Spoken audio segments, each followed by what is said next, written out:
Good morning students. Welcome to English grammar class. Today we are going to discuss about the verb. And in this chapter we are going to discuss that what is verb and what are its uses. So let's see. First of all we need to discuss that what is verb. What are the functions of a verb? A verb can be used for three major purposes or three major uses. So it can say about the state of a person, or in other words we can say that it says about the being of a person. I am a teacher. Now I am being in the condition of a teacher. I am a son. I am being in the condition of a son. Then another one, it can state about the possession. Possession means what are the things belong to a particular person. That in other words we can say that belonging. That means in other words we can say that having. What are the things are possessed by a person. The next one, that is about action, or even in other words we can say that doing. That means in simple, we can say that a verb can be used to say about doing, being and having. It is simple way to remember. That means a verb states about the state or condition of a person. It says about the possession of a person. What are the things belong to a person? Belonging. And it states about the action that happens. Now, let's go with the kinds of the verbs. What are the kinds of the verbs? So when we take the case, we can say that according to its various functions, that or based on its various functions, verb can be divided into four major categories according to the function, according to the form, and according to its making of object, and according to the use of verb in a sentence. Then according to the function, there are two types of major verbs. They are principal verb and auxiliary verb. So principal verb means when a particular verb is used in a sentence as the main verb of a sentence. They are called as cardinal verbs or principal verbs or even auxiliary verbs. So the other cardinal verb or principal verbs. Then the other category is auxiliary. Auxiliary means, in other sense we can say that they are called as helping verbs. So what do they help? That's what is the thing. Suppose when we write the sentence, she is writing. She is writing something. Okay. There we can see that this is the part we call as verb. Okay. Is writing. It can be divided into two. One is and the other part is writing. This part we call as the main verb or principal verb. The other part is there, is. Actually, this is called as auxiliary. Auxiliary, otherwise helping verb. What is the function of an auxiliary verb?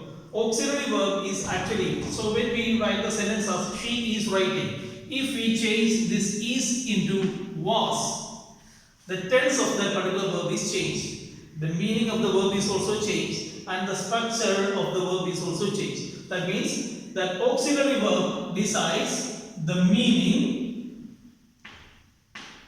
then structure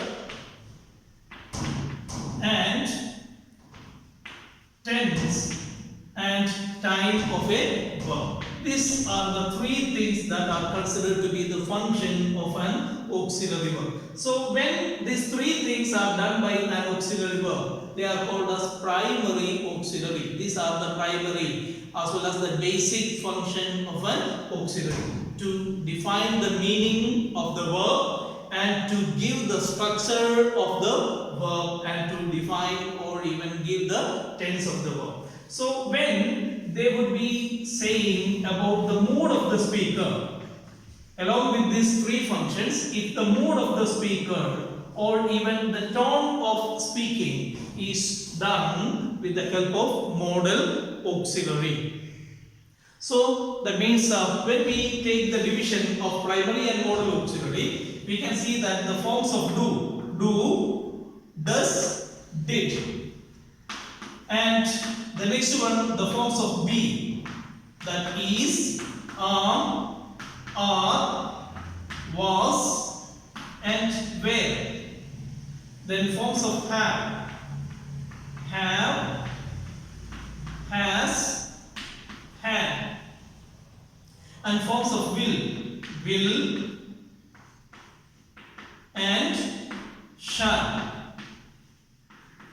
These 13 auxiliaries are called as the primary auxiliary. You can count that 3 with the do and 5 with be, that total 8, and 3 with have, that 11, and with 2 with will, that is 13 auxiliaries are called as primary auxiliaries. And when we take the case of this model auxiliary that you have studied, that can, could, should, would, may, might, must, used to, dare to, and ought to. When we take this 11 auxiliaries, that means there are 11 model auxiliaries too. When we take this 11 model auxiliaries too, we can say that there are total 13 plus 11, that is 24 auxiliaries are there in English. So model auxiliaries that you have studied: can, could, may, might, must,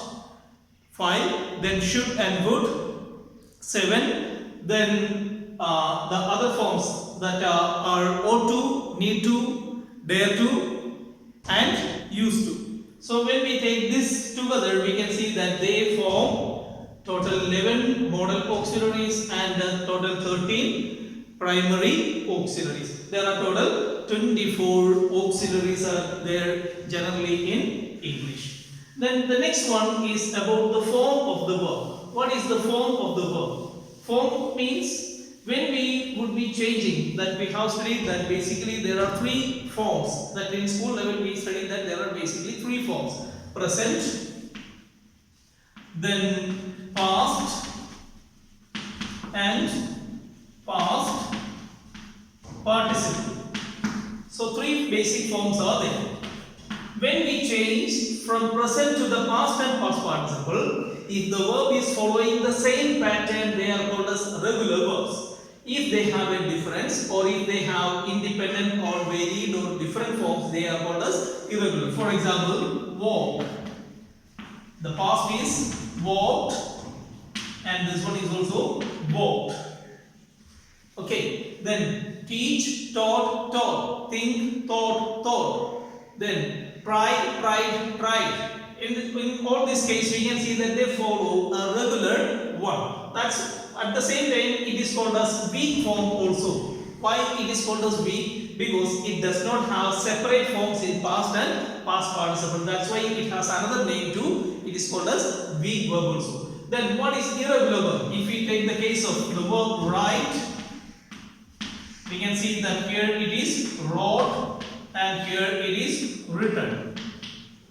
Take the case of go, went, and gone. And there are 3 different words are used over here. So that's why they don't have a regular pattern in formation of past and past participle. That's why they are called as irregular verb. At the same time, it has a separate form with each of this particular form of verb. That's why they are called in other words as strong verb also. Then the next one is about the object. Based on the object or based on the object formation, verb can be divided into 2 as transitive and intransitive. If a verb is making an object, creating an object, it is called as transitive. If the verb does not create an object, it is called as intransitive. For example, I bought a pen. There we can see that what I bought. The answer is clear, a pen. Then she gave me a pen. There we can see that 2 objects are there. One is me and another is pen. So what is object? When we do something, when a person does an action, by the time if a person is affected by it, that is object. And what is done or what is given and what can be seen, what can be touched, what can be sensed can also be considered as object. So that means when we do something, if there is an effect or a result is created, that we call as object. So if the verb is able to take an object, these two verbs are called as transitive verbs because there are objects. So when we when we do something, if a person is getting affected by it or a receiver is there, that person is called as direct object, and what is received and what is given, that we call as indirect object. So the verbs which take an object is called as transitive verb. Then what is intransitive? I am a teacher. Being a teacher, it does not make any effect upon you, or whether I go to school, whether you would be going to school or do not go to school, by the time it does not make any effect or result upon anybody else. That means there is no person getting affected and no result is created by that particular action. If there is no result, no object is formed, that is called as intransitive. That verb is called as intransitive verb. Then the last category is about the use of the verb in a sentence. When we use the verb in a sentence, it can be of two types, whether it is finite or non-finite. So we can call it as finite or non-finite. So non-finite verbs can be divided into three as participle, gerund and infinitive. So what is the verb, or what type of verbs are called as finite verb? When you say that I am studying, there I am studying is considered as a finite verb because I am studying is together doing the work of a verb. If you say that he studied, their studied is considered as a finite verb because studied is doing the work of a verb. What is the function of the verb? To state, doing, being or having. So if the verb is doing its any of these three functions, they are called as finite verb. It does not have any change. But if the verb is doing something else, by the time we call it as non-finite form. For example, in participle, it is used as adjective. The verbal form is used as adjective. In gerund, it is used as noun. And in infinitive, here also we can use this infinitive form as noun. For example, if you take the case of this participle, there are two type of participles are there: present participle and past participle. A speeding car stopped in front of me. A speeding car. So I'm not writing the rest part of the verb, sentence. Speeding. The speeding says about a noun, car. What type of car it is? Speeding car. Running water. There, water is the noun, and we have used another word, running. Running is the term used to describe a noun. So when a noun is described with the help of another word, that word is called as adjective. So here it is not used as a verb, but it is used as an adjective. If you say that completed work, completed project work, where project work itself is the noun and completed is used as the past participle form. Drunken monkey, that's a special style used in Kung Fu. So drunken monkey, there drunken is used to describe the word monkey or describe the noun monkey. So that's why there it is used as a past participle. The use of the past participle as adjective. Then that means here it is not a finite verb, it is used as a non-finite verb. Then next one is gerund. Swimming is a good exercise. If you say that swimming is a good exercise. Swimming is a good exercise. There swimming is used as the noun. It is not used as a verb. I am swimming. She was swimming. There was swimming or I am swimming. There both of them are finite verbs. But when swimming is used here in this sentence as the title of the sentence or as the subject of the sentence, it changes to be a noun. So when an ing word is used as a noun, we call it as gerund. Then last category is infinitive form. The same sentence we can write: to swim is good to help. There we can see that to swim is used as a noun. So here we can see that it is used as a noun. I want to study. To study. To study is considered. What is want? Want. I want to study. Here we can see that want is the main verb. To study is completing the meaning of the main verb. Want is the verb. I want. I want what? I want to study. I wanted to study. So it will be changing. So the finite verb has a thing. It will be changing according to the tense. Why? I want, or I wanted, or I will want. So it will be changing according to the tense. But the second part will not be changing. I want to study, or I wanted to study. In both the cases we can see that to study will remain as it is. So that's why this non-finite finite or non-finite verb will not be affected by the tense of the sentence or the tense of the verb, but finite verbs are always changing according to the tense of the verb. So here we can see that to study is considered as a complement. So what is considered as complement in English? If you say that I am a teacher, there teacher is completing the meaning left over by the subject I. What is I?